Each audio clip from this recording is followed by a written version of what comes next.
نحمدہ و نصلی علی رسولہ الکریم۔ ایک شخص نے حضرت علی کرم اللہ وجہہ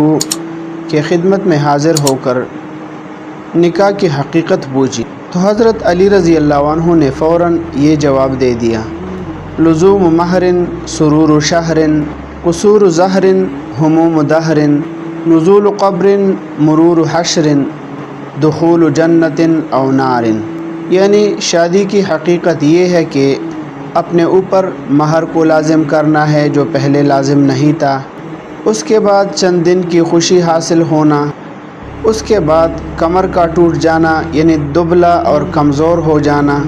اس کے بعد ہمیشہ کے لیے پریشان ہونا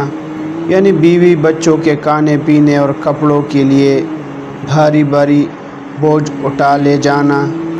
اس کے بعد قبر کے اندر جانا اور اس کے بعد اللہ تعالیٰ کے سامنے حشر میں پیش ہونا، اور اس کے بعد جنت یا جہنم میں سے کسی ایک میں داخل ہو جانا۔ دیکھیں حضرت علی رضی اللہ عنہ نے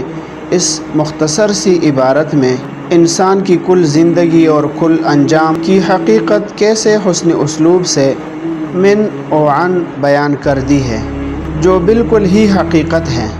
لہٰذا وہ شخص یہ جملہ سن کر